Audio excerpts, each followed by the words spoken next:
అదేవిధంగా బకాయిల సమస్య, వీళ్ళు మామూలుగా బకాయిల సమస్య ఒకటి, ఆర్థిక క్రమశిక్షణ లేకపోవడం, ఆర్థికంగా క్రమశిక్షణ లేకపోవడం అనేది ఒకటి అనిపిస్తుంది. నెంబర్ 3, బ్లాక్ మార్కెటింగ్ కట్టడి చేయలేకపోతున్నారు. లా అండ్ ఆర్డర్ ఫెయిల్యూర్ అయిపోయింది. బ్లాక్ మార్కెటింగ్ ఇది చేసుకోవడం లా అండ్ ఆర్డర్ అయిపోయింది. అదేవిధంగా కమ్యూనికేషన్ ఫెయిల్యూర్ అయిపోయింది. ప్రజలకు భరోసా ఇవ్వలేకపోయారు.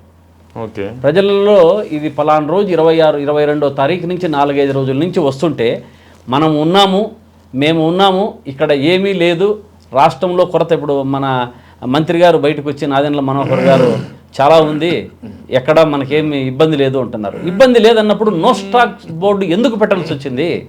మనకి ఇంకా గతంగా ఇన్ని వేల గ్యాలన్లు, ఇంత ఇది ఉంది, ఇన్ని లక్షల గ్యాలన్లు ఉన్నాయని చెప్తారు.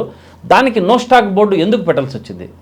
వేరే రాష్ట్రాల్లో, చుట్టుపక్కల రాష్ట్రంలో లేని మనకు ఎందుకు వచ్చిందంటే, నాకు తెలిసి ఈ బ్లాక్ మెయిలింగ్, మన బ్లాక్ మార్కెట్ను ప్రోత్సహిస్తున్నారు అని అనిపించింది. దీంట్లో ఇది లేదు. గతంలో కూడా ఇంకా చంద్రబాబు నాయుడు గారు నాకు తెలిసి ఇది గతంలో జగన్మోహన్ రెడ్డి గారు ఉండబట్టే ఇప్పుడు ఈ ప్రాబ్లం వచ్చింది అని రేపమన్నాడు చెప్పినా చెప్పచ్చాము.